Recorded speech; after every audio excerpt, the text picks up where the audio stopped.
بسم اللہ الرحمن الرحیم. السلام علیکم. فرسٹ تھنگ فرسٹ, عالمی خبروں سے ہم آغاز کریں گے.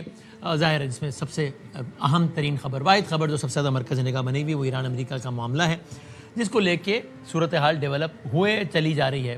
بڑا سوال یہی کہ کیا صورتحال بتدریج بگڑتی جا رہی ہے یا بتدریج بہتری کی جانب جا رہی ہے. پاکستان نے آج اس پہ پہلی مرتبہ یعنی آفیشیل کامنٹ دفتر خارجہ کے ترجمان کی پریس بریفنگ کی صورت میں کیا, جس کا خلاصہ یہ تھا, یعنی ان کے الفاظ نہیں ہیں, یہ الفاز میرے, لیکن خلاصہ جو ہم نے اخذ کیا وہ یہ کہ فریقین کہتے رہیں, ظاہر ہے کہہ رہے ہیں وہ دی ایم او یو ختم یہ وہ, لیکن فار آل پریکٹیکل پرپسز اسلام آباد ایم او یو ہے اور چیزوں کو ڈی ایسکیلیٹ کرنے کی ضرورت ہے.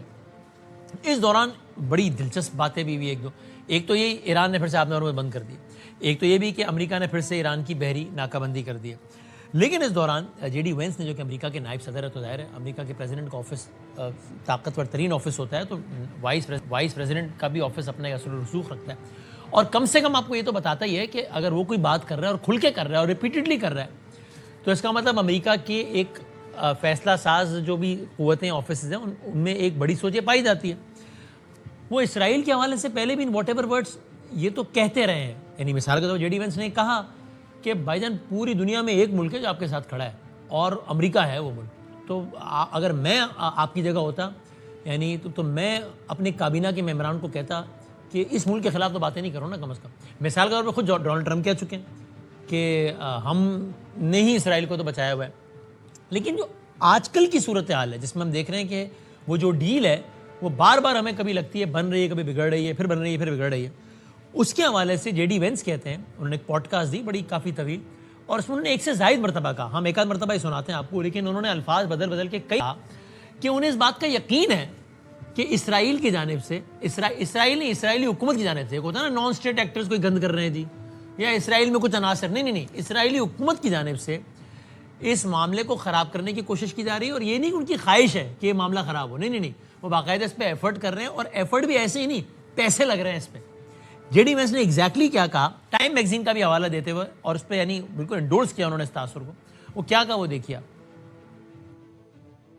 When I open up the pages of Time magazine and I see that there's a literal foreign influence campaign being funded to tank the very deal that I was pursuing, and oh, by the way, many of the people who were receiving that money were actually attacking me in completely dishonest ways, you know, my response to that is, well, go to hell. I'm going to do what I have to do for the American people. I represent Americans first, and that's the way that I've tried to do this job. تو میرا اس پر رد عمل ہوتا ہے کہ جہنم میں جاؤ, گو ٹو ہیل. ایک اور آپ کو شارٹ دکھاتے ہیں جس میں کہا انہوں نے کہ اسرائیلی حکومت کے کچھ لوگ چاہتے ہیں کہ جنگ جاری رہے بلا مقصد, بغیر کسی مقصد کے.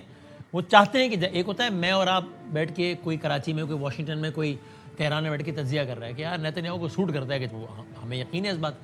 لیکن امریکہ کا نائب صدر یہ بات سمجھتا ہو اور یہ مناسب سمجھتا ہو کہ اس بات کو کہے آن ریکارڈ کہ اسرائیل کے کچھ عناصر نہیں, اسرائیلی حکومت کے کچھ لوگ چاہتے ہیں کہ جنگ جاری رہے. یہ بھی ذرا دیکھیے انہوں نے کیا کہا.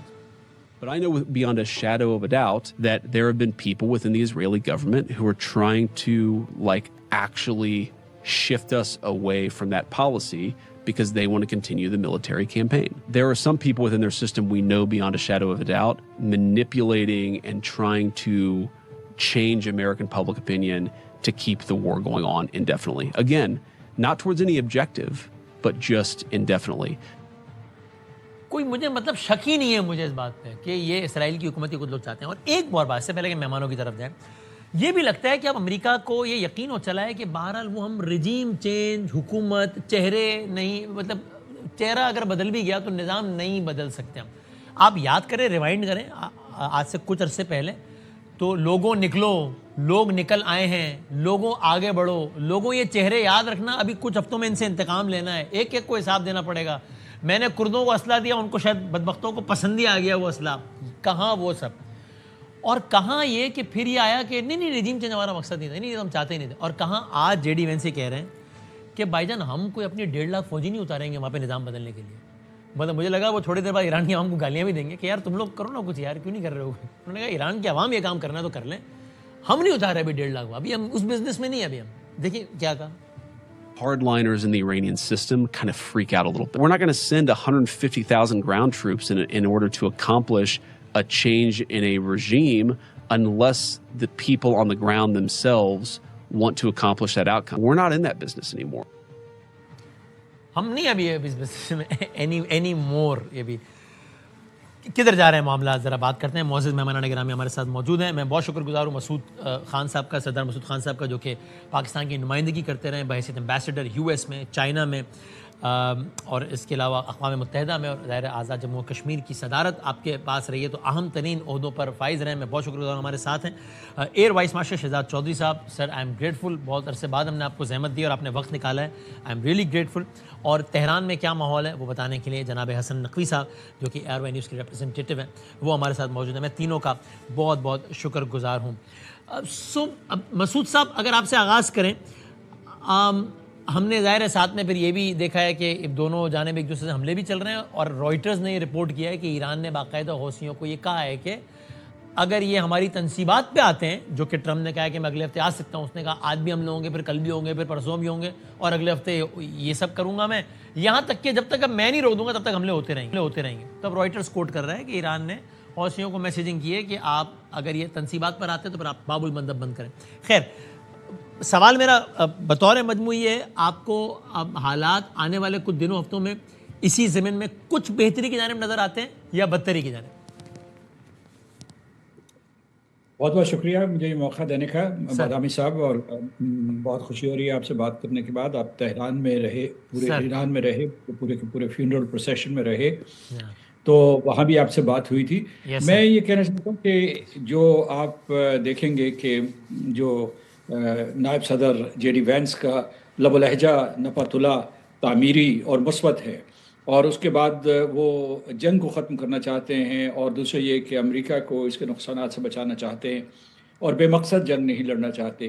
دوسری طرف جو صدر ٹرمپ ہیں ان کا رویہ سخت ہے. یہ ہو سکتا ہے گڈ کاپ بیڈ کاپ کا سلسلہ ہو, اور دوسری طرف جو ہے ان کی کابینہ میں بھی ایک قسم کا سپلٹ ہے, یعنی یہ جو سارے کے سارے نائب صدر جے ڈی وینس کے ساتھ متفق نہیں ہیں, اور صدر ٹرمپ پہ بہت دباؤ ڈالا جا رہا ہے کہ آپ نے جو ایرانیوں کے ساتھ مفاہمتی یادداشت کی تھی اس میں بہت رعایتیں دے دی تھی, اور اس کا جھکاؤ ایران کی طرف تھا. تو ایک تو یہ آپ کو منظرنامہ نظر آ رہا ہے واشنگٹن کے حوالے سے, اور ان کے پاس ان کے اوپر کئی قسم کے دباؤ ہیں, انتخابات آ رہے ہیں. اس کے علاوہ یہ ہے کہ جو ان کے انتہا پسند ریپبلکنز ہیں, میگا ریپبلکنز ہیں, یا دوسرے جو ہیں اسرائیل کی لابی جس کا آپ نے ذکر کیا, وہ غیر معمولی طور پر متحرک ہو چکی ہے, تو فیصلوں کے اوپر اثر انداز. دوسری طرف جو ہے سخت صورتحال تیزی سے بگڑ گئی ہے, اور یہ ہے کہ یہ گزشتہ ہفتے میں جس قسم کے حملے ہوئے, مثلا میں بالخصوص ذکر کروں گا ابو شہر نیوکلیئر پاور پلانٹ کے اوپر امریکہ نے حملہ کیا, اس کی گد و نواح میں کیا, یعنی ابھی تک تابکاری وہاں سے نہیں باہر نکلی, لیکن اس کے علاوہ جو ہے 4 ان کے صوبے زد میں آ گئے ساحلی علاقوں میں, اور اس کے بعد جو اوپر کی طرف بھی انہوں نے حملے کیے. میرا خیال ہے کہ ایک حملہ تہران کی طرف بھی ہو گیا ہے, اور جو ایران نے حملے کیے ہیں اس میں جو ہے انہوں نے سارے کے سارے جو گلف اسٹیٹ سے ان کو نشانہ بنایا ہے, اور اس کے علاوہ عراق اور جارڈن کے اوپر بھی انہوں نے حملے کیے. اور جو ایسا آپ کہہ رہے تھے کہ انہوں نے دھمکی دی ہے کہ اگر انہوں نے ان کے کرٹیکل انفراسٹرکچر کے اوپر حملے کیے تو پھر یہ ہے کہ یہ پورا خطہ آگ کی لپیٹ میں آ جائے گا, اور وہ باب المندب ہو یا بحرہ قلزم ہو یا گلف آف ایڈن ہو. یہ کہ اگر فرض کیجئے کہ انہوں نے یہ بھی آج بیان دیا ہے کہ یا تو سب کا تیل یہاں سے باہر جائے گا, کسی کا نہیں, گیس باہر, یا کسی کا نہیں جائے گا. اب میں نے اس لیے یہ دیا کہ اس وقت ان کے گلے میں جو ہڈی پھنسی ہوئی ہے وہ اپنے ہرموز کی ہے, وہ کلید بھی ہے اور وہ سب سے بڑی رکاوٹ بھی ہے. تو اس لیے یہ ہے کہ ان کی جو آپ اس کے مفاہمتی یادداشت کی شق نمبر 5 پڑھیں تو میرا خیال ہے کہ امریکہ نے اس کی خلاف ورزی کی ہے, کیونکہ اس میں واضح طور پر لکھا ہوا ہے, یہ مطلب ایک قسم کی یہ چھوٹ دی گئی تھی ایران کو کہ ایران اور عمان مل کے اور دوسری خلیج فارس کی ساحلی ریاستوں کے ساتھ مل کے یہ فیصلہ کریں کہ بین الاقوامی قانون کے مطابق کیا ایک نیا فارمولہ بنایا جائے. لیکن امریکہ, برطانیہ, فرانس اور یونائٹڈ نیشنز نے مل کے جو اس کے ساحل کے عمان کے ساحل کے قریب ایک نئی راہداری تراش لی, اور اس طریقے سے جو ہے ان کے درمیان یعنی مطلب پھر دوبارہ سے جو ہے عدم اعتماد پیدا ہوا, حملے شروع ہوئے. اور مسعود صاحب سوری, اسی آپ سے سوال, آپ یہ بتائیے گا کہ آپ کے خیال میں ایسا کیوں کیا گیا؟ آپ جو شک کا حوالہ دے رہے اس میں یہی کہا گیا نا کہ ایرانی ارینجمنٹس کے تحت ہرمز سے کمرشل ویسلز گزریں گے. اور ظاہر ہے پھر ایران نے یہ کہا کہ یار اب یہ ایکس وائی زیڈ جہاز جو ہماری نالج اور ہماری ارینجمنٹ کے بغیر گزر رہے ہیں اس لیے شک کی خلاف ورزی ہے، اس لیے ہم ماریں گے. اگر امریکہ واقعی نہیں چاہتا کہ معاملات خراب ہوں تو پھر امریکہ نے یہ کیوں کیا؟ معاملات کو خراب کرنے کی نیت سے، یا جو ایک امریکن سٹائل ایک چودھری ایک چودراہٹ والا سٹائل ہے کہ یار بس ٹھیک ہے اب ایسا بھی کیا، اگر 3 جہاز گزر بھی گئے تو کیا یہ وہ مائنڈ سیٹ ہے یا نہیں؟ اس کے پیچھے بھی کوئی method behind the madness in your opinion Masood صاحب؟ میں سمجھتا ہوں کہ اس میں ان کی انٹیلیجنس کی کمزوری بھی ہے، اور اس کے علاوہ کیونکہ وہ انٹیلیجنس ان کو وہ چیزیں بتاتی ہے جو وہ سمجھتے ہیں درست ہے، اور گراؤنڈ ریالٹیز کی صحیح عکاسی نہیں کرتے. دوسرے جو ہے میرا خیال ہے ان کی اسٹریٹجک پلاننگ صحیح نہیں ہے. وہ جو چیز چاہتے ہیں وہ اس سے متضاد چیزیں. مثلا میں آپ کو یہ بتا دوں کہ فرض کیجئے کہ امریکہ جو ہے وہ اس کو یہ اعتماد تھا، یا برطانیہ اور فرانس نے انہیں یقین دلوایا کہ جناب آپ کی زیر نگرانی جو ہے وہاں سے جہاز آسانی سے گزر جائیں گے، ایک گراؤنڈ اندر ریالٹی نئی کریٹ ہو جائے گی، لہٰذا ایران مجبور ہو جائے گا، اس کے ہاتھ بن جائیں گے. ہوا یہ کہ جب ایران 3-4 ویسلز کے اوپر اٹیک کیا تو جو ان کا جنوبی راہداری ہے جو مطلب عمان کے قریب سے گزرتا ہے، وہاں سے تو آج کوئی بھی جہاز نہیں گزر رہا، اور جو 5-6 جہاز گزر بھی رہے ہیں وہ شمالی راہداری جو ایران کے ساتھ متصل ہے اس سے گزر رہے ہیں. تو میں سمجھتا ہوں کہ اس کے بارے میں جو بیسیکلی جو ایک میں چیز جو اس اپنا یہ والا حصہ ختم کرنا چاہتا ہوں وہ میں یہ کہنا چاہتا ہوں کہ اس کے وجہ سے جو ہے جو سفارتکاری کے لیے اور ثالثی کے لیے جو سپیس تھی وہ سکڑ گئی ہے. اور اس کے بعد لیکن اس کے باوجود 3 ممالک جو متحرک ہیں پس پردہ اس وقت جو ہے، اور ان کے دوسرے حلیف بھی، لیکن خاص طور سے 3 ممالک جس میں نام لوں گا پاکستان کا سر فہرست، اس کے بعد قطر اور عمان، یہ کوشش کر رہے ہیں کہ کسی طریقے سے اس پوری صورتحال کو سنبھالا جائے، ورنہ یہ اگر جنگ ایک مرتبہ پھر بڑھ گئی، اس کے شعلے بھڑک اٹھے تو اس آگ کو بجھانا مشکل ہو جائے. رائٹ، نوٹ، ٹھیک ہے. شہزاد صاحب، سر آپ یعنی اگر میں یہ کہوں ایک تھیسس یا ایک چھوٹا سا آرگومنٹ پیش کروں تو آپ بتائیے گا کہ آپ اس سے اتفاق کرتے ہیں یا نہیں؟ آپ کے خیال میں یہ حقیقت سے دور ہے کہ شاید معاملات ٹھیک ہے، ہو سکتا ہے کبھی جو ہے وہ اس میں شدت بھی آ جائے، حملوں میں، بیانات میں ایسا لگے، لیکن بالآخر یہ شاید بالکل اس سٹیج پہ شاید اس لیے نہیں جائے گا جہاں پہ تھا کہ فل فلیج جہاں پہ بمباری، کہ شاید امریکن کوارٹرز کو بھی اس بات کی ریئلائزیشن ہو گئی ہے، اور جے ڈی وینس کا تازہ ترین بیان اس بات کی طرف اور عکاسی کرتا ہے، شاہد ہے اس بات کا، کہ یار زیادہ بم مار کے اگر ابھی 2000 لوگ شہید کیے تو 20000 کر لیں گے، ابھی 2 کریں گے تو 400 گرا دیں گے. الٹیمیٹلی بات ہی کرنی پڑے گی، رجیم، نظام چینج یہ سب نہیں ہو رہا، تو اس لیے اس سٹیج پہ جائے بغیر ہی اگر کام بن جاتا ہے تو اچھا ہے. It make sense to you? آپ کے خیال میں نہیں ایسا نہیں ہے؟ نہیں، دیکھیے بڑی حد تک آپ کی بات میں وزن ہے. دیکھیے اصل میں امریکہ اس جنگ میں جس طریقے سے الجھایا گیا، امریکہ کو احساس تو فوری ہو گیا تھا کہ یہ ایک غلط جنگ ہے جس کے اندر وہ چلا گیا، اور کس کے کہنے پہ چلا گیا اس کا بھی ہمیں پتا ہے. اب اس کے بعد سے وہ قوتیں جو کہ اس جنگ میں نہیں جانا چاہتی تھیں، ان کا پلڑا تھوڑا سا وہاں بھاری ہوا، اور یہ آواز زیادہ زور سے آنے لگی کہ امریکہ کو اس جنگ سے نکل جانا چاہیے.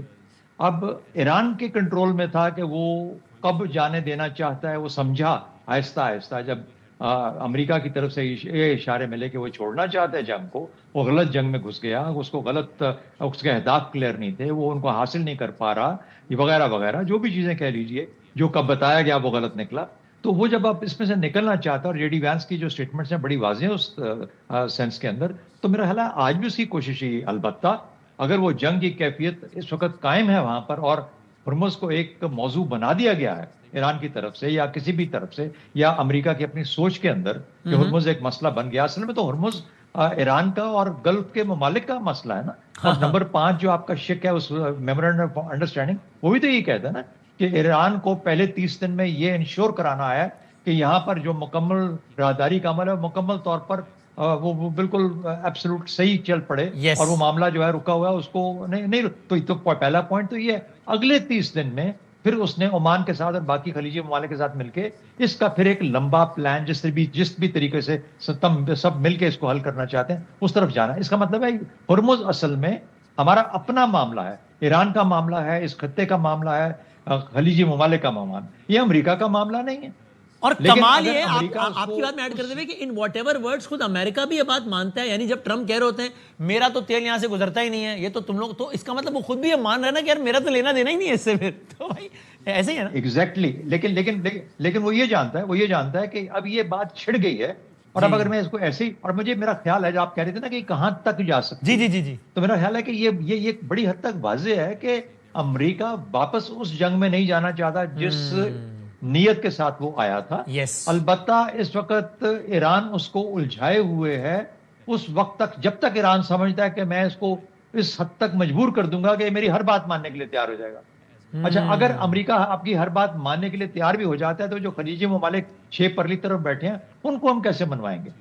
وہ ماننے کے لیے تیار ہیں یا نہیں ہے؟ یا آپ دیواریں پکی ہمیشہ کے لیے کھڑی کرنا چاہتے ہیں؟ اچھا سنیے, آپ نے ہرمز کا بات کیا نا, ہرمز 21 میل کا ہے, 21 ناٹیکل مائلز, 12 میل اس میں سے ایران کے ہیں, 9 میل آپ کہہ لیجئے تو عمان کے ہیں.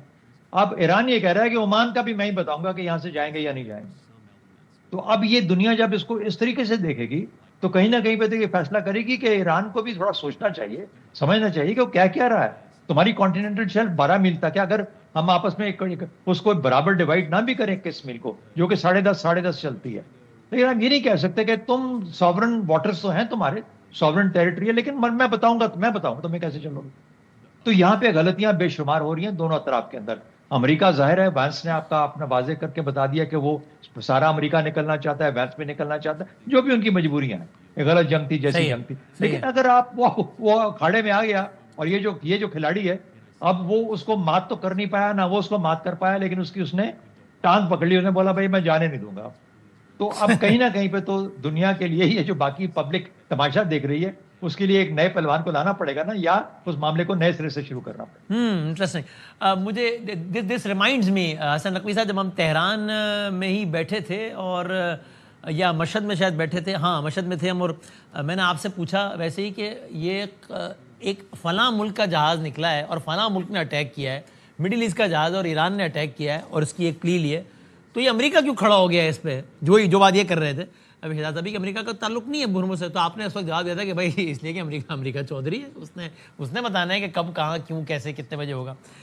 سو اب آپ بتائیں کہ وہاں پہ تہران کی سڑکوں پہ کیا تاثر ہے, اور مجھے اندازہ ہے اور مزید ہوا ہے جا کے کہ آپ بہت باخبر ہیں وہاں, تو وہاں کے جو متعلقہ سرکلز ہیں اور اسٹریٹ ایوان اور میدان میں کیا سوچ ہے کہ ابھی اس کو مطلب اس میں پانی ڈالنا ہے اور اس طریقے سے معاملہ بہتر ہو, یعنی وہ تیار ہیں اس سارے معاملے کو ایک الگ لیول پہ لے کے جانے کے لیے؟ دیکھیں اس وقت جو جنگی صورتحال ہے, شاید ایران سے باہر بیٹھے ہوئے افراد تک یہی خبر پہنچتی ہے کہ آج جزیرہ ہرمز پہ, بندر عباس پہ, کشم پہ, چابہار پہ اٹیک ہو گیا. لیکن اگر آپ اس کو زمینی نقشے کے مطابق دیکھیں اور گزشتہ ایک ہفتے کے جو امریکی حملات ہیں وہ دیکھیں تو ہمیں بڑے واضح انداز سے یہ معلوم ہوتا ہے کہ ایک منظم جنگی اسٹریٹجی کے تحت امریکہ جو ہے وہ حملوں کو آگے بڑھا رہا ہے, جس میں ایران کے ساحلی علاقے شامل ہیں جن کا میں نے پہلے بھی نام لیا. اس میں اگر آپ اہواز شامل کر لیں, اس میں آپ آبادان شامل کر لیں, کونارک شامل کریں, چابہار شامل کریں. اور چابہار سیستان و بلوچستان بڑا اہم ایران کی بندرگاہ ہے. یعنی یہ وہ بندرگاہ ہے کہ اگر آبنائے ہرمز مکمل طور پہ بند ہو جائے تو ایران کا عالمی جو آبی گزرگاہ ہے اس کے ساتھ جو چابہار کی بندرگاہ ہے وہ اس کے ذریعے سے ایران عالمی آبی گزرگاہ کے ساتھ جو ہے وہ تجارت کو اپنی جاری رکھ سکتا ہے, یا اپنا جو بھی ٹرانزٹ کا کام ہے وہ انجام دے سکتا ہے. لیکن ہم دیکھ رہے ہیں کہ امریکہ نے اس کو بھی ٹارگٹ کیا تاکہ ایران جو ہے وہ آبنائے ہرمز کو بائی پاس کر کے اگر اپنی تجارت کرنا چاہے یا ٹرانزٹ کا عمل کرنا چاہے تو وہ نہ کر سکے. اور اس کے ساتھ ساتھ یہ حملے دن بدن یعنی جنوبی علاقوں سے ایران سے اندر شہر یعنی ملک کے اندر داخل ہو رہے ہیں. آپ نے دیکھا کہ کل جو ہے وہ اہواز کے اندر جو کینسر ہاسپٹل تھا اس کے اوپر تقریباً 100 سے زائد بچے وہاں پہ موجود تھے, لیکن اس علاقے کے اندر ہاسپٹل میں بلاسٹ ہوا اور پھر انہوں نے بچوں کو ایک اور جگہ پہ منتقل کیا. پھر اس کے بعد مزید آگے آئے ہیں, یعنی ہمدان میں آئے. ہمدان جو شہر ہے وہ تہران سے تقریباً 4.5 گھنٹے کے فاصلے. دوسرے نمبر پہ جو سمنان ایئرپورٹ ہے, ہمدان تو ایک ٹورسٹ کے مطلب جو کافی لوگ جو آتے ہیں وہ ذرا ہمدان میں غاری علیہ صدر یعنی جہاں جاتے بھی ہیں نا ذرا وزٹ کرنے کے لیے, اور بڑا لوگ جاتے ہیں وہاں پہ نا, جہاں پہ پو علی سینا کے بھی مزار ہے بڑا معروف. ٹھیک ہے, اس ہمدان پہ بھی حملہ ہوا ہے گزشتہ روز. یعنی آپ دیکھیں کہ جنوب سے حملات جو ہیں وہ ہمدان سمنان تک پہنچ چکے ہیں. اب اس سے آگے 3 گھنٹے کا زمینی راستہ ہے, 4 گھنٹے کا زمینی راستہ ہے تہران کا, مین کیپٹل.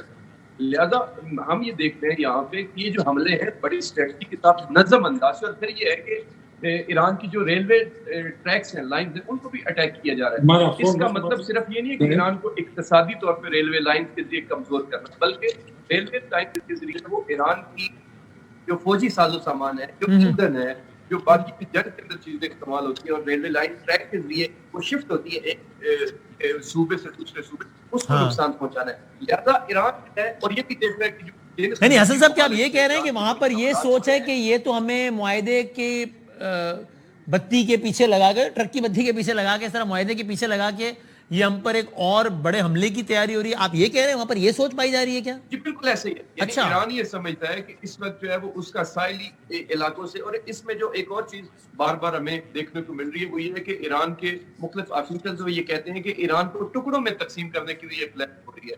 یعنی یہ بھی احتمال ہے کہ یہ جو اس کے سرحدی علاقے ہیں وہاں پہ یہ ایران کو کمزور کرے.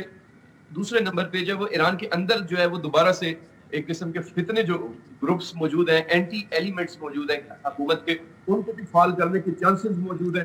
اور اس کے ساتھ ساتھ ایران کے اوپر ایک بڑے حملے کی تیاری جو ہے اس کو بھی ایرانی دیکھ رہے ہیں, کیونکہ افیشل جو وہ یہ بیانات دے رہے ہیں. ابھی ایرانی فوج نے بھی یہ کہا ہے, اس کی ترجمان ہے جنرل آپ آنے والے دنوں میں حسن صاحب صورتحال کو مزید خراب ہوتا ہوا دیکھتے ہیں ان تمام تر معلومات اور تجزیے کی روشنی میں؟ اگر یہ جو ہم دیکھ رہے ہیں کہ صورتحال دن بدن امریکی حملوں کا اگر آپ گزشتہ ایک ہفتے سے جائزہ لیں تو ہمیں صورتحال خراب ہوتی ہوئی نظر آ رہی ہے. نہیں یہ ایسا نہیں ہے کہ امریکہ بار بار, یعنی کل وہ کینسر ہاسپٹل کے پاس اٹیک کر کے وہ, یعنی امریکہ یہ میسج نہیں کر رہا کہ یار ٹیبل پہ آ جاؤ, ہم چاہتے نہیں ہیں, ہم صلاحیت رکھتے ہیں, چاہتے نہیں ہیں, بات کرو اور ختم کرو یہ معاملہ, یہ میسیجنگ نہیں ہے امریکہ کی طرف سے. ایران یہ کہتا ہے کہ ہم ٹیبل کے اوپر موجود ہیں. ایران بار بار جو ہے وہ اپنے اس معاہدے کی شکوں کے حوالے دیتا ہے کہ یہاں پہ امریکہ نے خلاف ورزی کی, یہاں پہ امریکہ, تو وہ کس معاہدے کی طرف امریکہ جو ایران کو لانا چاہتا ہے؟ ایرانی یہ سوال کرتے ہیں. صحیح, یعنی وہ یہ کہتے ہیں کہ بھائی یہ معاہدہ کی تو ہم بھی یہی کہہ رہے ہیں کہ معاہدے کی شک پہ عمل کریں, لیکن آپ عمل تو کریں. لکھا ہے شک نمبر 5 میں کہ اگلے 30 دن ہرمز ہمارے ارینجمنٹ کے تحت نکل چلے گا. تھینک یو سر, بہت شکریہ محمود صاحب, شہزاد صاحب اور حسن نقوی صاحب, بہت نوازش, اور ظاہر ہے یہ آن گوئنگ ڈیولپمنٹ ہے انٹرنیشنل, اور ہم آپ کو اس حوالے سے گراؤنڈ سے بھی رپورٹ کرتے رہے اور یہاں اسٹوڈیو سے بھی رپورٹ آنے والے دن میں بھی اس طریقے سے کرتے رہیں گے انشاءاللہ. ایران سے آگے بڑھتے ہیں, ایران امریکہ سے اور پاکستان کے سیاسی منظرنامے پر آتے ہیں, جہاں پر 2 چیزیں بہت زیادہ زیر بحث ہیں. مولانا فضل الرحمان صاحب کا جو بیان تھا اس پہ ابھی بھی بات چیت, اور آج تیسری مذمتی قرارداد بھی چلی گئی مولانا صاحب کے خلاف. پتہ نہیں بھی آگے کتنی آنی ہے, تو اختیار صاحب بتائیں گے. اختیار ولی صاحب کو ہم نے زحمت دی ہے, جو کہ وزیر اعظم پاکستان کے کوآرڈینیٹر ہیں آن انفارمیشن اینڈ کے پی افیئرس, اینڈ آلسو آزاد جموں کشمیر کا الیکشن آ رہا ہے. ابھی تھوڑی دیر پہلے مالک صاحب کے پروگرام میں طارق فضل چوہدری صاحب کہہ گئے 33 میں سے 19 سیٹیں تو ہم جیت رہے ہیں. ابھی میں اختیار صاحب سے پوچھوں گا, خبریں ہیں کہ وہ بھی جا رہے ہیں میرا خیال ہے آزاد جموں کشمیر. ان کی جماعت بہت یقین رکھتی تھی کہ گلگت بلتستان میں بھی ہم جیت جائیں گے, لیکن وہ تو نہیں جیتے. قمر زمان قاہرہ صاحب نے طنز فرمایا ساتھ ہی کہ یہ تو 33 میں سے 33 سیٹیں بھی جیت سکتے ہیں, ان کا حق ہے. تو بہرحال میں ذرا ان تمام تر چیزوں پہ بات کرتا ہوں. اختیار ولی صاحب ہیں ہمارے ساتھ, اور بڑے قابل احترام جناب حافظ حمداللہ صاحب, جو کہ ظاہر ایوان بالا سے بھی ان کا تعلق رہا, مولانا صاحب کی جماعت کے سینئر رہنما میں ہمارے ساتھ ہیں. دونوں کا بہت بہت شکریہ. اختیار صاحب بہت نوازش. پہلے تو سر آپ بتا دیں 3 قراردادیں آپ لے آئے ہیں مولانا صاحب کے خلاف, ابھی یہ سلسلہ آگے جانا ہے, نیشنل اسمبلی وغیرہ میں بھی آنی ہے کیا, یا اب معاملہ آگے بڑھے گا؟ بسم اللہ الرحمن الرحیم. بہت شکریہ بادامی صاحب. اچھا, آئی ہیو نو انفارمیشن. میں ابھی تک مجھے کوئی قراردادوں کی میرے پاس کوئی انفارمیشن اچھا اوکے. میں آپ سے مجھے پتہ چل رہا ہے. میں آج ذرا کچھ اور دیگر معاملات میں کچھ ہلکے کی تھی, کچھ گھریلو تھی, اس میں ذرا الجھا رہا. اچھا آپ کو ویسے کوئی تاثر ہے اختیار صاحب کہ یہ جو بھی معاملات چلے پچھلے دنوں مولانا صاحب کے بیان کو لے کے, اس میں کچھ روابط اور کچھ ذرا ٹیمپریچر کم ہوا ہے, یا ابھی پوزیشن یہی ہے کہ بھائی مولانا صاحب بیان واپس لیں تو ٹیمپریچر کم ہو جائے گا, ورنہ نہیں ہوگا؟ صاحب دیکھیں, میں آپ کو ایک بات بتاتا ہوں. سر مولانا صاحب ایک بہت بڑے عالم فاضل لیڈر ہیں, مذہبی رہنما ہیں, سیاسی لیڈر ہیں, ان کی قد کاٹ, ان کو سلام. لیکن جو الفاظ ہیں شہداء کے بارے میں, وہ بحیثیت مسلمان میرے خیال میں وہ آپ کو بھی ہضم نہیں ہوں گے, وہ مجھے بھی ہضم نہیں ہو رہے, وہ کسی کو بھی ہضم نہیں ہو رہے. ورنہ تو اگر اس طرح کی بات ہو کہ اگر آپ کسی کی شہادت کو تنخواہ کے ساتھ جوڑ دے, تو پھر تو محمد بن قاسم, حجاج بن یوسف, آپ سلطان صلاح الدین ایوبی, جتنے ہمارے پیچھے سپہ سالار گزرے ہیں, اور پھر چلتے جائے پیچھے. خلفائے راشدین کے دور تک چلے جائیں تو جس نے تنخواہ لی ہے تو یہ تو ہم سب کی قربانیوں پر، ان کی شہادت پر ایک سوالیہ نشان ہے۔ یعنی کیا میں آپ کی باتوں کا یہ خلاصہ لوں کہ جب تک الفاظ واپس نہیں لیے جاتے تب تک یہ معاملہ ٹھنڈا نہیں ہو سکتا؟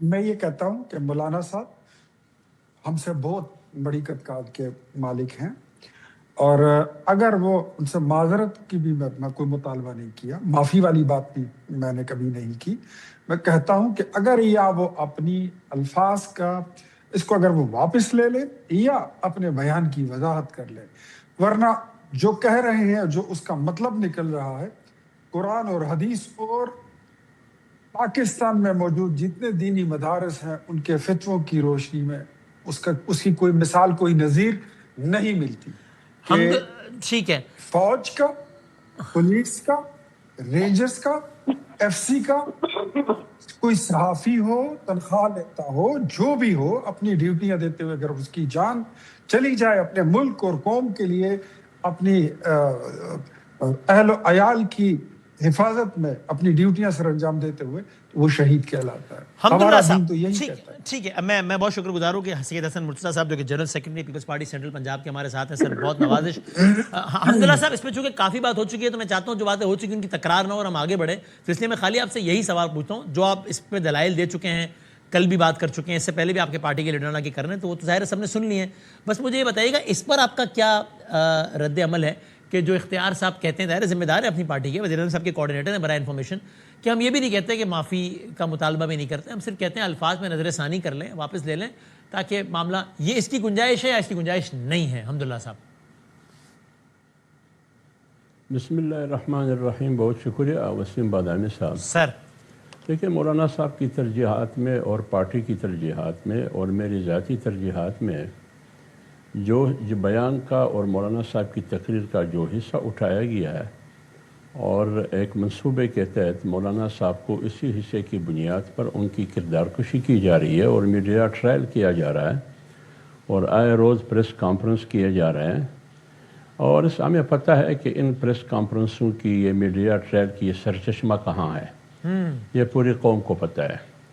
جہاں تک شہداء کی بات ہے، دیکھیں ہماری پارٹی خود شہداء کی پارٹی ہے، سینکڑوں کارکن ہمارے شہید ہوئے ہیں، مولانا فضل الرحمان صاحب خود کش حملے ہوئے، اور جو شہداء قوم کے لیے، ملک کے لیے، ملت کے لیے، سلامتی کے لیے قربانی دے رہے ہیں، ان شہداء کو ہم سلام پیش کرتے ہیں، لیکن ان شہداء کے خون کو، ان کی قربانیوں کی آڑ میں اپنے غیر قانونی، غیر آئینی ایکشن کی چھپانے کی جو کوشش کی جاتی ہے، ہمارے سوالات اس کی طرف ہے۔ تو سر آپ کا اختیار صاحب کو یہی جواب ہے نا کہ بہرحال اس کی واپسی کی یا نظر ثانی کی گنجائش نہیں ہے بھائی، یہ ہمارا موقف ہی ہے، ایسے ہی ہے؟ نہیں، میں آ رہا ہوں اسی پر، ابھی یہ جواب بھی دوں گا۔ جہاں تک یہ الفاظ ہیں مولانا صاحب کی، کوئی غلط بات مولانا نے نہیں کی ہے، جب کوئی غلط ہے نہیں تو واپس کیوں لے لیں؟ ہماری ترجیحات اب یہ ہے کہ خیبر پختونخوا اور پاٹھا میں لاش رہی ہے اور سیکورٹی کام کیوں ہے، بلوچستان میں لاشیں، پہلے بلوچ بیلٹ میں، اب پشتون کی ادارے، حکومت اور سیکورٹی ادارے ناکام۔ ہماری اب ترجیحات یہ ہے، ہمیں جواب دے کہ آپ 22 سال لڑے 23 سال دن بدن دہشت گردی میں اضافہ ہو رہا ہے، یہ وجہ کیا ہے؟ اس کے لیے ایک جوڈیشل کمیشن ہونا چاہیے ملکی سطح پر، یا بین الاقوامی سطح پر UN کی نگرانی میں ایک کمیشن ہو کہ 2001 سے لے کر کہ یہ جنگیں کیوں لڑی گئی، اس میں کتنا نقصان ہوا، اس کا فائدہ کس کو ملا، کون بینیفیشری ہے اس کا۔ اب ہو سکتا ہے کہ پارٹی اس پر بیٹھ کے اس کا مطالبہ کرے۔ صحیح، تو آپ کہہ رہے ہیں بیان ہم واپس نہیں لیں گے، ہم نے کوئی غلط بات نہیں کیا۔ یہ ٹھیک ہے، اور ایک بات بتا دیں، چونکہ میں نے پھر مرتضیٰ صاحب کی طرف جانا ہے تو میں، اور آزاد کشمیر کی الیکشن کو بھی میں نے شامل موضوع کرنا ہے، تو آپ بتا دیں کہ حمداللہ صاحب اس کی کیا وجہ بنی کہ آپ نے اپنے انتخابی اتحاد کے لیے اختیار صاحب کی پارٹی کو نہیں چنا، حسن مرتضیٰ صاحب کی پارٹی کو چنا؟ ایسی بھی کیا بے رخی، مطلب کہ آپ نے نون لیگ کو نہیں بلکہ پیپلز پارٹی کو چنا ہے؟ اختیار صاحب بڑے ناراض ہیں بات پہ، دل شکستہ ہیں، دل گرفتہ ہیں۔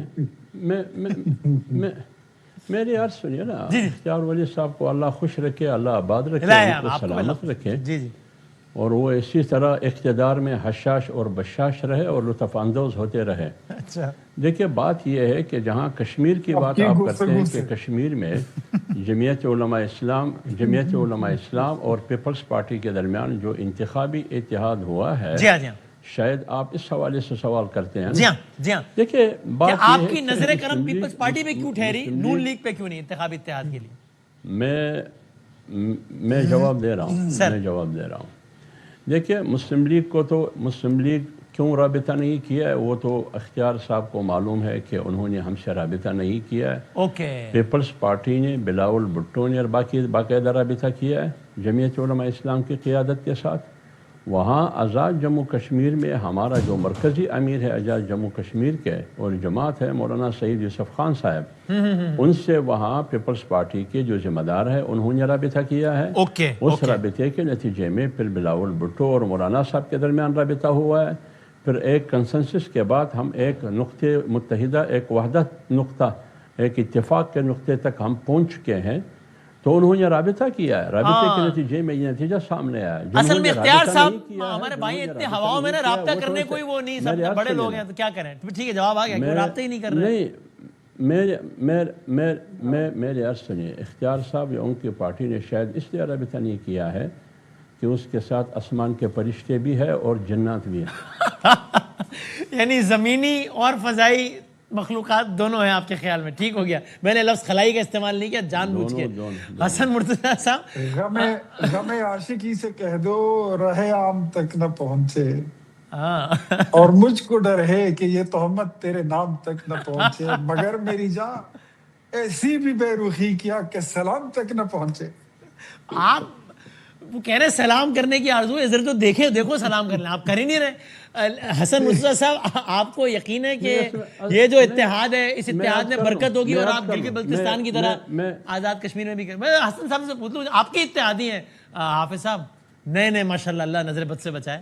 جی حسن صاحب آپ نے سلام کی بات کی، میں سلام کس کو کروں؟ ہاں میٹرو بس کے ڈرائیور کو کروں یا اس دربار کے مالک کو کروں جہاں میٹرو آئے روز آتا جاتا ہے؟ میں سمجھ گیا کہ اس سے آگے آپ نے کچھ نہیں کہنا حافظ صاحب. جی حسن صاحب فرمائیے. جی بہت شکریہ. آپ اس کو کر لیجئے جو آپ جی کے سر. یار غار ہیں. یار حسن صاحب ناراض ہو جائیں گے کہ مجھ سے بات. جی حسن صاحب کہیے. نہیں کوئی میں ناراض نہیں ہوتا، میرے لیے دونوں بڑے قابل احترام ہیں اور آپ ان سے زیادہ ہیں، تو آپ اگر کرتے بھی رہیں تو مجھے نہیں آپ فرمائیے اس پہ. کیا آپ کو یقین ہے کہ آزاد کشمیر کا انتخابی ہوا ایسی ہے کہ آپ گلگت بلتستان کی طرح میدان مار لیں گے، اختیار صاحب کی پارٹی کو عبرتناک شکست دے دیں گے؟ دیکھیں پاکستان پیپلز پارٹی ہمیشہ جو اپنی الیکشن کمپین ہے وہ ایک سیاسی انداز میں چلاتے ہیں اور لوگوں کو ساتھ ملا کے چلنا، اتحاد بنانا، یہ پیپلز پارٹی کا ہمیشہ خاصہ رہا ہے. جی ہاں. اور مولانا صاحب ہمارے سے دور بھی ہوتے ہیں، ہمارے قریب بھی ہوتے ہیں، لیکن ہم نے کبھی بھی ان کے جو عزت احترام ہے اس میں ہم نے کبھی وہ فرق نہیں کیا، کیونکہ ہم سمجھتے ہیں کہ سیاست کے اندر ڈائیلاگ اور سیاست کے اندر دوریاں نزدیکیاں یہ کوئی حرف آخر نہیں ہے، یہ آنا جانا لگا رہتا ہے. اور مولانا صاحب کے ساتھ ہماری بڑی پرانی رفاقت ہے. انشاءاللہ تعالی میں تو یہ سمجھتا ہوں کہ پیپلز پارٹی جو ہے وہ اکیلے میں بھی آزاد کشمیر کا الیکشن جیت سکتی ہے، کیونکہ پیپلز پارٹی اور کشمیریوں کا یا جی بی کے لوگوں کا جو یہ تیسری نسل کا ایک تعلق ہے، رشتہ ہے، وہ کمزور نہیں پڑ سکتا. وہاں پہ آپ یہ سمجھ لیں کہ کئی دفعہ اس طرح ہوتا ہے کہ چیزیں جو ہیں وہ خراب سمت میں جا رہی ہوتی ہیں، کوئی تھوڑی بہت پاپولیرٹی، ان پاپولر ہونا، یہ ہوتا رہتا ہے، چلتا رہتا ہے. لیکن جو ہمارا ان کے ساتھ ایک بنیادی نظریاتی رشتہ ہے، جو پیپلز پارٹی نے جس طرح سے کشمیر کا مقدمہ لڑا یا جس طرح پاکستان پیپلز پارٹی کی بنیاد کشمیر ایشو پہ رکھی گئی، تو یہ ساری چیزیں انہیں ہمارے سے دور نہیں ہونے دیتی. آپ کا انالیسس کیا ہے ویسے؟ ابھی طرح طارق الچوئی صاحب کہہ رہے تھے کہ ان کا انالیسس ہے کہ 33 میں سے 19 سیٹیں جیت لے گی نون لیگ. آپ کا کیا انالیسس ہے؟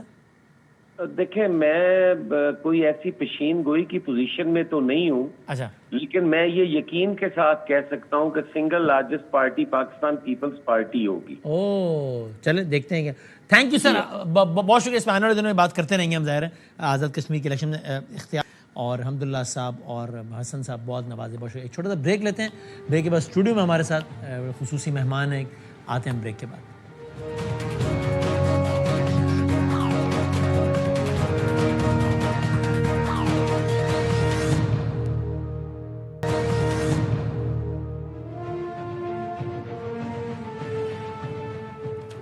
متحدہ قومی موومنٹ کو لے کے بہت ساری باتیں ہیں جو زیر بحث ہیں. ایک تو متحدہ قومی موومنٹ کی آپ کو مختلف لیڈران نظر آتے ہیں ایک دوسرے پہ بہت شدید تنقید کرتے ہوئے. وہ یہ کہتے ہیں کہ بھئی خالد مقبول صدیقی صاحب اس وقت روح رواں پارٹی کے چیئرمین ہیں اور آئین ایم کیو ایم کے تحت ایم کیو ایم کا الیکشن ڈیو ہے، جو کہ ذمہ داری ہے.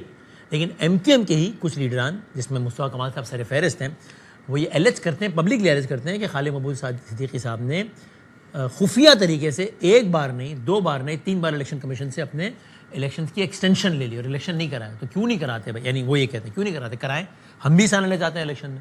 تو ایک یہ والا معاملہ ہے. گورنر سندھ تھے ظاہر کامران ٹیسوری صاحب تھے، آپ سب جانتے ہیں ایم کیو ایم گورنر تھے، اور وہ اب نہیں ہیں. اور اس وقت بات کی تھی ایم کیو ایم نے کہا تھا کہ ایک دفعہ تو بیان بھی آیا تھا فاروق ستار صاحب کا ہی کہ بجٹ کی قبولیت سے اس کو مشروط کر دیا تھا. لیکن بجٹ تو ایم کیو ایم نے قبول کر لیا، یعنی کہ پاس کر دیا.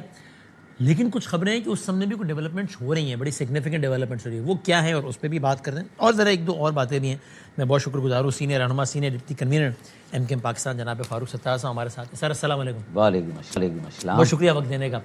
پہلے تو میں ایک چھوٹا سا سوال یہ مولانا صاحب سے متعلق ہی پوچھ لوں. آپ نے بھی اس بارے میں اظہار ناپسندیدگی کیا، لیکن آپ نے کمال کر دیا.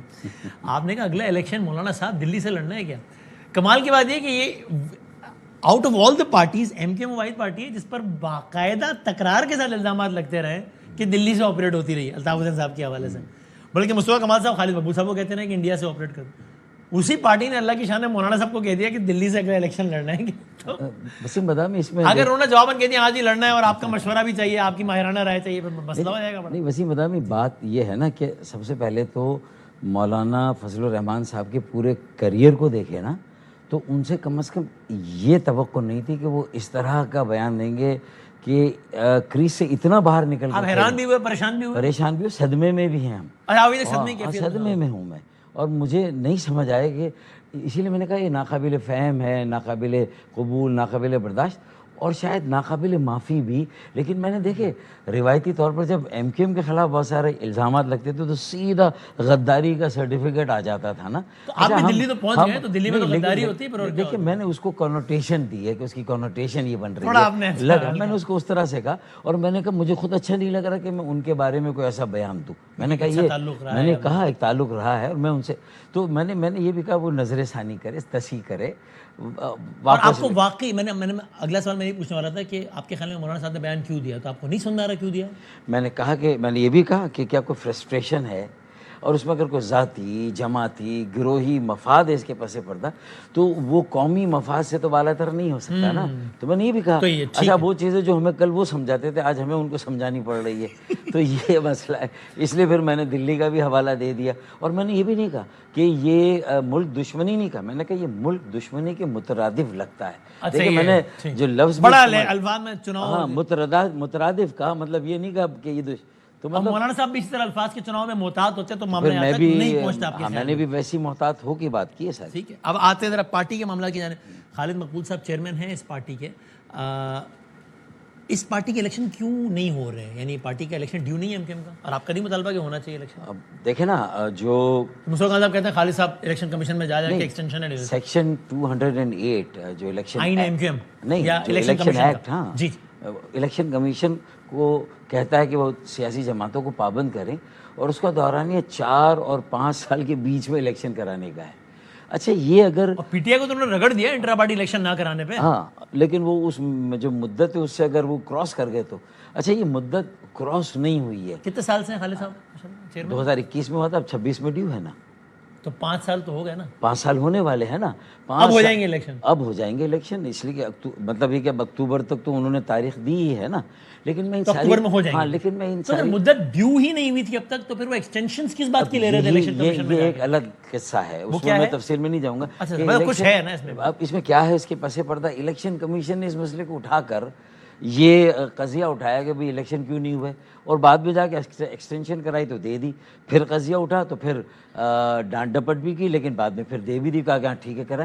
اس کا مطلب ہے کہ کوئی الیکشن کمیشن خود بھی تھوڑی غیر قانونی کام کرے گا, الیکشن ایکٹ کی وائلیشن کرے گا اور اپنے اس ڈسکریشن کو استعمال کرے گا جو اس کا ہے ہی نہیں, اور اس سے بیونڈ ہمیں اجازت دے گا. لیکن دیکھیں الیکشن ڈیو ہی اکتوبر میں ہونا ہے, اکتوبر 2026 میں, اور ہو جائے گا. ہاں میرا کہنے کا مقصد دیکھیں, لیکن یہ ساری باتوں میں جو کھپ پڑ گئی ہے نا پارٹی کے اندر, اس سے دیکھیں میں تو بہت ہی پریشان ہوں, اور صدمے یہ دوسرا صدمہ ہے, اور کارکنان پریشان ہے نا, اور سب سے بڑھ کر ایم کیو ایم کی ساکھ کو نقصان پہنچ رہا ہے. دیکھیں مصطفیٰ کمال بھائی جب تنظیم میں آئے تھے, مرجر ہوا تھا 11 جنوری 2023, انہیں شکر گزار ہونا چاہیے کہ وہ جب ایم کیو ایم میں آئے, شکر گزار ہونا چاہیے کہ ایم کیو ایم نے قبول کیا. ایک بات. دوسری بات یہ کہ ایم کیو ایم سے الگ ہو کر انہوں نے جو انتخابات لڑے, ان کی جو سیاسی انتخابی پرفارمنس ہے وہ خود ان کے سامنے ہے نا, انہیں بتانے کی ضرورت نہیں.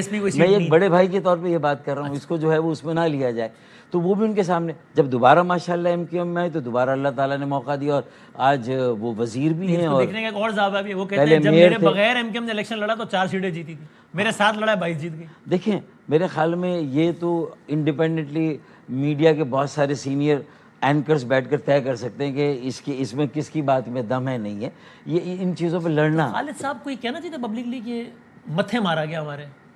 دیکھیں مصطفیٰ صاحب کے بارے میں کہہ رہے تھے نا کہ بھائی لو ابھی شامل کرو. دیکھیں بہت مشکل ہوتا ہے بزور طاقت یعنی بزور جبر آپ کو مصطفیٰ صاحب کو قبول کرنا پڑا. دو طرف سے پریشر ہے, کارکنان کا بھی, عوام کا بھی.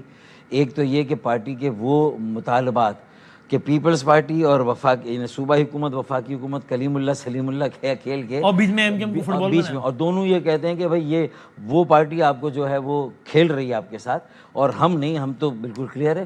تو ہم نے کہا کہ بھائی اگر ایسا ہے تو اس کو اب ہم زیادہ سنجیدگی سے لے کے, اسٹیک ہولڈرز ہیں کراچی کے سارے, وہ ہر حال میں کامران ٹیسوری بھائی اور گورنرشپ کی جو ایم کیو ایم کا ایک آئینی عہدہ تھا اس کی واپسی چاہتے ہیں. اور اب گزشتہ 2 روز سے جب کچھ اہم ملاقاتیں ہوئی ہیں, دیکھیں اہم ملاقاتیں, مشاورت ہوئی ہے, اہم مشاورت بھی ہوئی ہے, اہم پیغام رسانی بھی ہوئی ہے, اور 2 دن میں یہ بہت سنجیدہ جو ہے وہ ڈومین میں چلا گیا, اور بڑی سنجیدگی اختیار کر لی. قابل ذکر پیش رفت ہوئی ہے اس زمین میں, قابل ذکر پیش رفت ہوئی ہے, بامانی پیش رفت ہوئی ہے, مثبت پیش رفت ہوئی ہے, اور مجھے پورا یقین ہے کہ ہماری یہ جو کوشش ہے یہ رائے گا نہیں جائے گی. اور اس میں میں اکیلا نہیں کھڑا ہوں, مشاورت خالد مقبول صدیقی بھائی ہو, پارٹی کے جو بھی جن لوگوں سے ہو سکتی ہے مشاورت ہوئی ہے, اور سب میرے ساتھ کھڑے. کسی نے مخالفت بھی پبلکلی نہیں کی.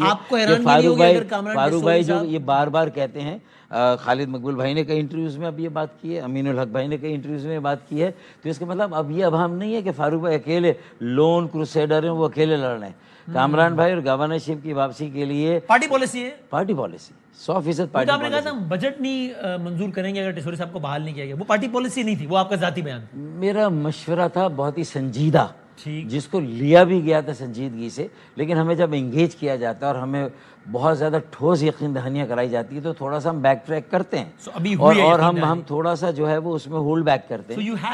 اچھا, لیکن ابھی جب میں نے یہ کہا تھا کہ ہم 22 سیٹوں سے اپوزیشن میں علیحدہ بھی بیٹھ سکتے ہیں, اگر 140 اور یہ گورنرشپ کا معاملہ ریزالو نہیں کیا گیا تو پھر ہمارے پاس جواز نہیں رہتا حکومت میں رہے. خالد مقبول بھائی بھی کئی بار یہ جو بھی ڈائلاگ ہوئے ہیں پرائم منسٹر صاحب کے ساتھ, وہاں بھی کہہ چکے کہ بھائی ہمیں پھر اس بوجھ سے آزاد کر دے نا, ہم آپ کے وہ حامی بن جائیں گے, حامی حلیف جیسی پیپلز پارٹی ہے, جو حکومت نہیں کرنے دے گی, لیکن شاید حکومت نہ کرنے دے لیکن حکومتی حلیف بن کے یہ آپ کا بوجھ بھی شیئر کریں. اور اس کے بعد پیپلز پارٹی کی جو سینسٹیوٹیز اور ریڈ لائن وہ ہمیں بتائی جائے, اور پیپلز پارٹی کھڑے ہو کے فلور پہ کہتی ہے کہ بھائی وہ آپ کے ساتھ کھلواڑ کر رہے ہیں, تو پھر تینوں ساتھ بیٹھ جائے نا, اور پھر اس کے بعد تینوں ایکسپوز ہو کہ بھائی پیپلز پارٹی, ہم تو پی ایم ایل این سے بات کریں گے نا. اگر پیپلز پارٹی نے ایک بار کہہ دیا کہ بھائی ہم اس کے خلاف نہیں کہ آپ کا گورنر ہو, تو پی ایم ایل این کو اپنی پوزیشن کو واضح کرنا اور گورنر ہمیں واپس کرنا ہے جو پی ڈی ایم 1 کے معاہدے سے چل رہا ہے.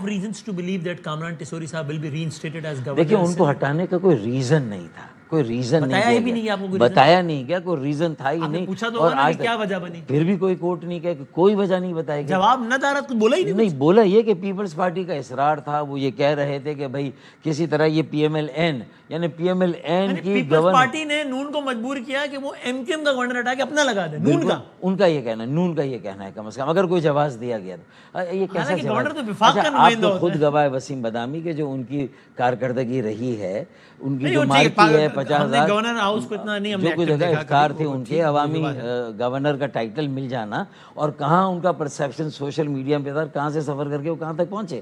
اور آئندہ بلدیاتی انتخابات سر پر ہیں, اگر ہم اپنی گورنرشپ نہیں بچا سکتے تو ہمارے اسٹیک ہولڈرز ہیں, ہمارے ووٹرز ہیں, ہمارے ان کے اندر یہ سوال ہے. اور خالد مقبول صدیقی بھائی نے بھی پبلکلی اب یہ کہنا شروع کر دیا ہے کہ گورنرشپ ہماری اور ہم واپس لیں گے, ورنہ وہ اپوزیشن بینچز میں بھی جا سکتے ہیں. ایسا ہے, خالد بھائی نے بھی کہہ دیا اور وزیر اعظم کو بھی کہہ دیا.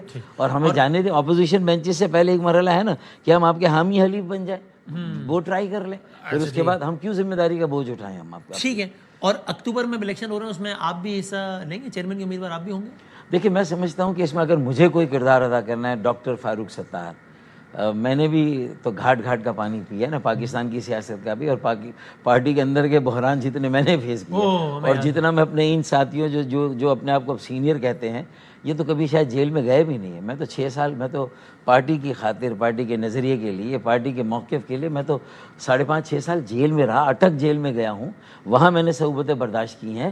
تو یہ, اور اس کے بعد 22 الیکشن لڑیں گے چیئرمین؟ دیکھیں میں یہ کہہ رہا ہوں کہ ہمیں تو آپس میں ایک مشاورت کرنی پڑے گی نا, بیٹھنا پڑے گا نا, اور میں وہ کردار ادا کرنے کے لیے تیار ہوں کہ کوئی ایسی مصالحت کاری اگر پاکستان ایران اور امریکہ کو ساتھ بٹھا سکتا ہے, اپنی عالمی سطح پہ پیس میکر ہونے کا اور سفارتکاری کا لوہا منوا سکتا ہے عالمی وہ جو مارکہ حق کے بعد, تو پھر ایم کیو ایم پاکستان میں بھی نوابزادہ نصر اللہ کی ایک تھوڑی سی روح موجود ہے جو سولوشن اورینٹڈ جس کی اپروچ ہے. پرابلم کو ہم ہیبر نہیں کرتے کہ ہم صرف ڈھول بجاتے رہیں اور وہی ڈبہ پیٹتے رہیں جو کہ مسائل کا, ہم تو پارٹی کے اندر کا بحران ہم کیوں نہیں حل کر سکتے. ایک بات سے سمجھ میں نہیں آئی جس میں اٹک گیا ہوں, وہ یہ کہ آپ نے کہا کہ 2021 اور دیکھیں ایک بات اور بھی clear, make it clear, make no mistake, this party belongs to the workers.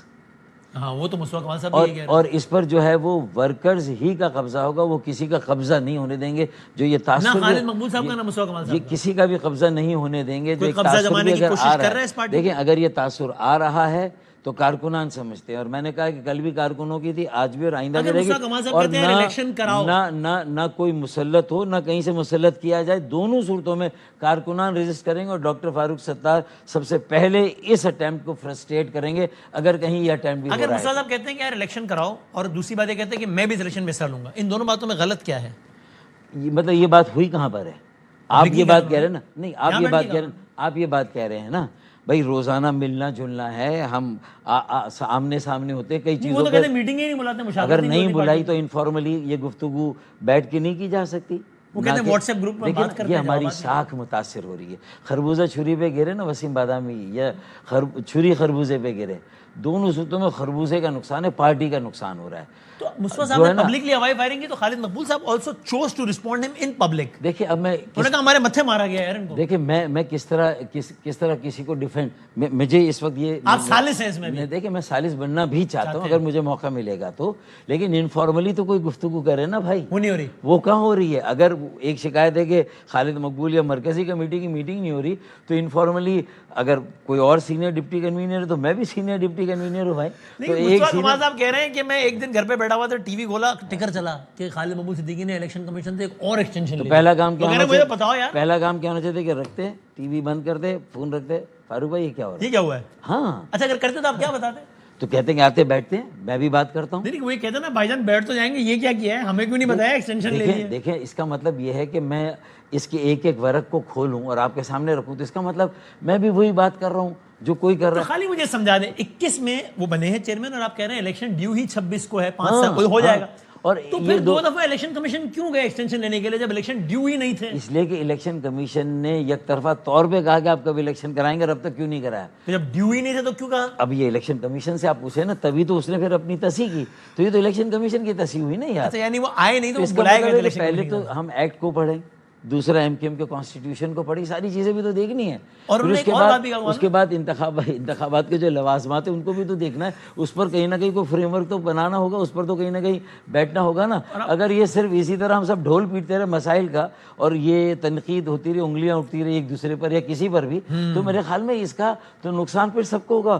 اور اتنا ویکیوم ہے, پیپلز پارٹی, جماعت اسلامی اور پی ٹی آئی تینوں ناکام ہوئے بلدیات میں. جو ان کی پرفارمنس ہے اب تک کی, عوام ایم کیو ایم کی طرف دیکھ رہے ہیں عوام ایم کیو ایم کی اور طرف ایم کیو ایم ایک دوسرے کی طرف دیکھ رہی ہے. ایسا میں بالکل آپ کی, میں دیکھیں کسی حد تک کی بات صحیح ہے. دیکھیں میں 100% تو آپ کی ہر بات کو نہیں کہوں گا نا, یہ اتنا تو اتنے نہیں مزے آ رہے ہیں, اتنے مزے نہیں آئیں گے تھوڑا بہت میں بھی تو خیال رکھوں گا, لیکن اس میں وزن ہے آپ کی بات میں. اب اگر ہمیں یہ دیکھنا ہے کہ اب لوگوں کے سامنے ہمیں کیا پکچر پینٹ کرنی, یار ہم نے کوئی نوجوانوں کی کوئی بڑی ٹیم بنا لی ہے کہ کل کلا کو یہ ایشو ختم ہو جائے کہ ہم 3 بڑے, ایک کنوینر ہے, 2 سینئر ڈپٹی کنوینر ہے. اگر ان کے بعد کوئی ہم نے ایسی ٹیم بنائی کہ جو ہمارے 5 سال بعد 10 سال بعد ایم کیو ایم کے پاس لیڈرشپ کا قحط ہے یا ایم کیو ایم کے پاس لیڈرشپ ہے اور ہمارے سکسیسرز اس موجود سوال ہیں. کا ہاں یا نہ میں دے دینا, کیا مصطفیٰ کمال صاحب کو اس پارٹی پہ مسلط کروایا جا رہا ہے؟ دیکھیں مرجر کے وقت سب کی ہی رضامندی تھی, ریلکٹنس ہو سکتا ہے, کہیں کوئی فیئر ہو سکتا ہے, خدشات ہو سکتے ہیں, لیکن یہ ہے کہ جب مرجر ہو گیا تو اس کے بعد یہ والی بات میرے خیال میں خالد صاحب بھی نہ کرتے تو اچھا تھا. دیکھیں پھر انہوں نے کہا مت. دیکھیں ایک لارجر پرسپیکٹ, دیکھیں میں ڈیفینڈ نہیں کرنے, لارجر پرسپیکٹ میں بھی اس بات کو دیکھیں. ماضی میں بھی ایک حقیقی بنی تھی, وہ پھر کہاں گئی, پھر ایک پی ایس پی بنی تھی, کہاں گئی. اس کا مطلب ہے کہ پی ایس پی کا بننا یہ تو ثابت ہو گیا نا کہ غلط تھا, ورنہ بند نہ ہوتی. اب ڈیفینڈ کرے کوئی آج پی ایس پی کو کرے, وہ تو مصطفیٰ کمال صاحب کریں گے اگر. ہاں میں یہ کہہ رہا ہوں, تو اس کا مطلب ہے کہ جب آپ کے پاس بھی جواب نہیں ہے اپنی اس پرفارمنس کا, جب اس زمانے کا, جب پی ایس پی بنائی, جن حالات کو دیکھے, تو آپ کو بھی اپنے سیاسی ایکیومن کو تھوڑا سا چیک کرنا ہوگا. میں بڑا بھائی ہوں, تو پھر آپ یہ بڑا بھائی کب بٹھا رہا ہے خالد مقبول صاحب کو اور مصطفیٰ کمال صاحب کو ایک ساتھ؟ دیکھیں میں بھی اچھا نہیں سمجھتا کہ میں آپ کے پروگرام کے ذریعے سے یہ بات کروں, کیونکہ اب تک تو ساری زیادہ تر آپ کے پروگرام کے ذریعے سے بات کر رہی ہے, تو سارا کریڈٹ آپ ہی کو کیوں جائے, تھوڑا کریڈٹ ہم بھی آپس میں لیں اور ہم بھی تھوڑی بیٹر سینس جو ہے وہ سوجھ بوجھ قائم ہو, اور سب ان ایشوز پر جائیں جو اگلے بلدیاتی انتخابات کے لیے تنظیم میں 35-40 سال سے کم عمر کے بیٹے بیٹیوں کی جو ضرورت ہے اس کو ہم فل کریں, جو گیپ ہے, اور پھر انتخابات کے لیے جو ہمیں کینڈیڈیٹس طے کرنے ہیں اگلے سال, تو اس میں ہم 50% 35 سال 40 سال سے کم عمر کے امیدوار دیں, بیٹے اور بیٹیاں, تبھی تو یہ چیزیں آگے جائیں گی. ورنہ تو آپ تین بڑی باتوں کی آپ دعویٰ نہیں لیکن خواہش کر رہے ہیں اگلے کچھ ماہ میں. ایک یہ کہ پارٹی کا الیکشن اکتوبر میں ہو جائے گا, ایک یہ کہ مصطفیٰ کمال صاحب اور خالد مقبول صاحب کے درمیان اختلافات کم ہو جائیں گے, اور ایک یہ کامران ٹیسوری صاحب بحال ہو جائیں گے. یہ آپ کی 3 ہمارے پاس دعوے نہیں لیکن آپ کے خیالات. میں اس لیے کہہ رہا ہوں کہ دیکھیں ایک ہوتا ہے کانفلکٹ ہے نا, ڈسپیوٹ ہے, ایک ہوتا ہے اس کا ریزولوشن کہ آپ حل کر دیں, ایک اس کی ہوتی ہے مینجمنٹ. اگر ریزالو نہ بھی ہو تو مینج تو کیا جا سکتا ہے نا یار. جس طرح درد کبھی حد سے بگڑتا ہے تو کہتے ہیں پین مینجمنٹ ہی کر لو. اگر 35-40 سال کی عرق ریزی کے بعد, اس دشت کی سیاہی کے بعد, اگر مینجمنٹ کا آرٹ بھی ہمارے پاس نہ ہو اور نوابزادہ نصر اللہ کی اتنی روح بھی ہم نے امپورٹ نہ کی ہو, تو پھر میرے خیال میں یہ تو نہیں ہوا آپ کے ساتھ کہ دیکھا جو تیر کھا کے کمی گاہ کی طرف تو اپنے ہی دوستوں سے ملاقات ہو گئی, ہوا؟ دیکھیں اس میں سمجھتا ہوں کہ کراچی میں ہے ایم کیو ایم نا, تو صرف یہ ایم کیو ایم کا اندرونی مسئلہ صرف ایم کیو ایم کا ہی نہیں ہے. لارجر پرسپیکٹ میں کراچی کے اندر بھی اگر ویکیوم ہے, لوگ ایم کیو ایم کی طرف دیکھ رہے ہیں, اور ایم کیو ایم میں یہ کلیئر انٹینشن ہے میرے تمام کارکنوں کا کہ ہمیں آگے بڑھنا اور ہمیں نوجوانوں کو بھی آگے لا کے ان کے حوالے کرنا. بہت شکریہ. تو پھر اس کے اندر یہاں کا پیس اور یہاں کا امن بھی ایم کیو ایم کے اندر کی کسی بھی ایسی سچویشن میں, کراچی کے حالات سے بھی اس کا تعلق اللہ نہ کرے, اللہ نہ کرے.